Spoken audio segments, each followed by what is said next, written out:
this is courtesy of Dan Moore at D Magazine, put together this interesting piece that caught my attention earlier today. The 3 numbers that explain the Dallas Cowboys in this past season. The 3 numbers? 3 numbers that explain this Cowboys team. Obviously, third straight 12-5 regular season, 36, which means 36 wins over the last 3 years. You know, that's actually more than any team aside from the Chiefs, right, with Patrick Mahomes. And yet, and still, here you are. One's been to 6 straight conference championship games and won a couple of Super Bowls along the way. Cowboys ain't that team. Yeah, and you haven't even gotten a win in the divisional round. Like that's where you are. But let's break down some of what happened this season. So there's 3 numbers, huh? We begin with this number, 74.6. My goodness. You think I'd be able to talk doing this job? 74.6. That is CeeDee Lamb's catch rate, 74.6% catch rate for CeeDee Lamb. So, you know, he obviously led the NFL 135 receptions on 181 targets. And so, you know that he also set franchise records in receptions, receiving yards. We talked about that, myself and you, CA. But he was really efficient this year, as evidenced by that number, right? He finished the year with a personal best and 4th best amongst qualified receivers, almost 75% catch rate. He did that while being targeted more than any other receiver in the league and at an average depth of 9.5 yards downfield. Here's what's so wild about those numbers. I'm just going to inject this part. Yeah. Remember, they didn't start getting him the ball until after they lost to the 49ers halfway through October. That's right. Imagine if they started the season that way. I mean, he would have far and away. 2,000 yards. He would have far and away been the MVP. Well, not the MVP. The best offensive player, whatever the category he's nominated for the NFL honors on. Yeah, and the offensive player of the year. Offensive player of the year. There that's you go. What I was looking for, yeah. And so none of the receivers, the 3 receivers ahead of him, had an average target of depth above 8. So I mean, like getting down the field, catching the ball down the field, doing that efficiently, doing that consistently. I mean, he set the standard when it came to, you know, offensive play for this team.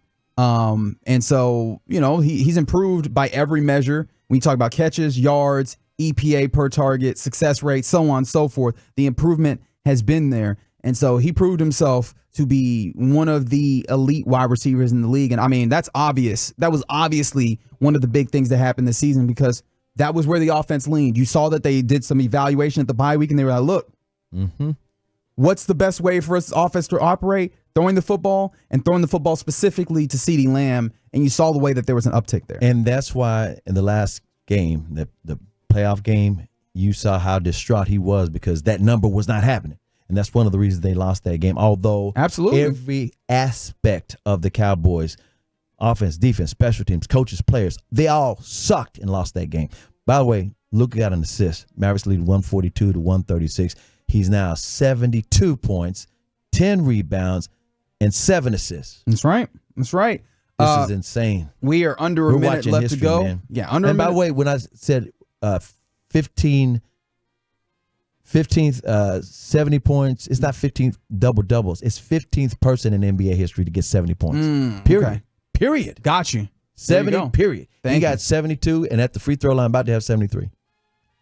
All right. And he's made 70. He's got the most scored points in one game this season, passing Joel Embiid with his flat 70 this couple of days ago. Louis got 73. And it does feel like they have needed every single point of the 73 as of right now.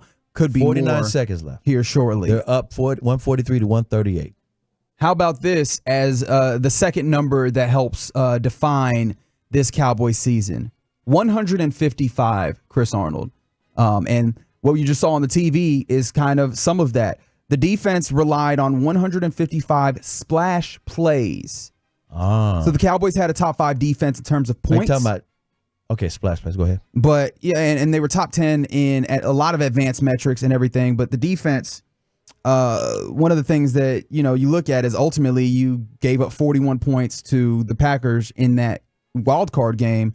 And the defense was heavily reliant on splash plays. So there were 155 plays in which the defense recorded an interception, a forced fumble, a sack, a tackle for a loss, or a stop on fourth downs. And only Baltimore and Cleveland racked up more than those plays. And so you look at the team's success and success rate in particular, and how that measures a defense and how like consistently they were able to prevent an opponent from doing what they did.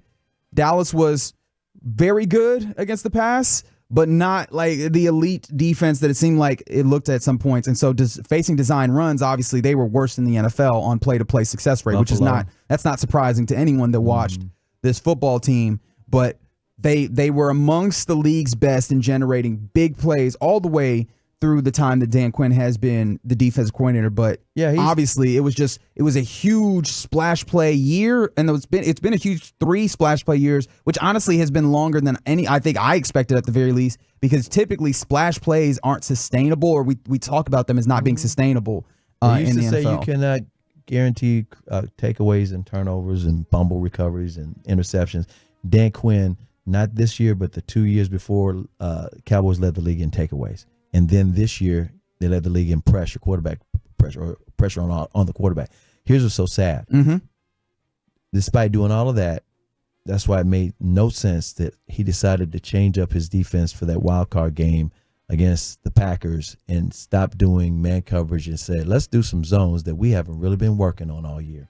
And the players could not adjust, which is why you saw the Packers complete passes, the guys wide open who got the ball, nobody in the TV frame. When I was at the game, I was looking down and I was like, there's nobody in the secondary on him. And the guy would get yak, and it was always a different receiver, and there was no pressure on the quarterback. Yeah, it allowed them to beat your scheme as opposed to beat your players individually. Your scheme was not what you ran. Yeah. And again, that's why Dan Quinn, it's like he got to be halfway embarrassed taking them interviews right now. Got to be. Because he's better than what he last showed. Oh, yeah, I imagine that there's a lot of answering of questions in regards to what happened there. I mean, I just can't imagine a hiring manager, an owner, whoever is, making that, conducting that interview, not being like, hey, what exactly was that? As his only 10 years as head coach, the Super Bowl loss when Atlanta let New England come from behind, the greatest comeback in Super Bowl history. That's on his resume as well. Yeah. So it's like, as the Mavs turn the ball over, they lead by 6 points.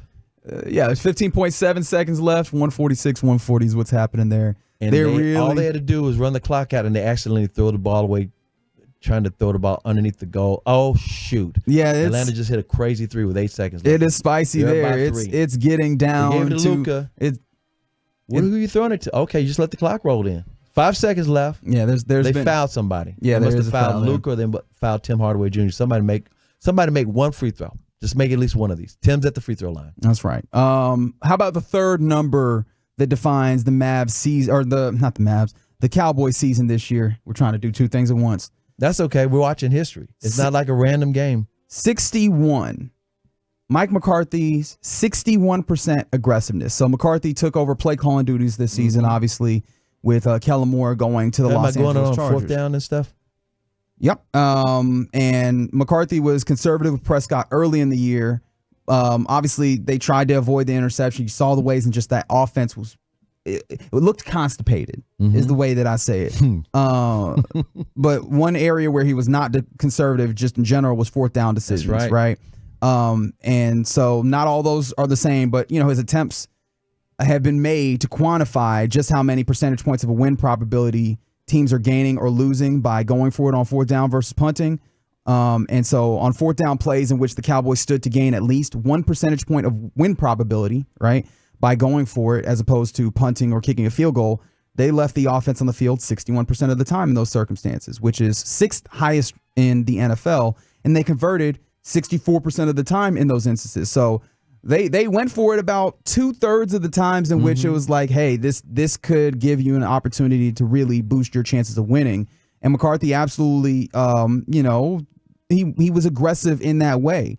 And over the last 4 seasons in Green Bay, he did not have that same aggression. So this was, significantly higher, this 61% aggressiveness than, it was previously. And here that in was Dallas, another thing I was upset with in Green Bay. That wild card game. I was like, okay, Dan Quinn's playing something different. Green Bay marches down the field, score 7, and Mike McCarthy is going by the book. And I was like, you've got to match this stuff. You cannot just 1, 2, 3 punt. You just can't. And they did, and they lost. They got blown out.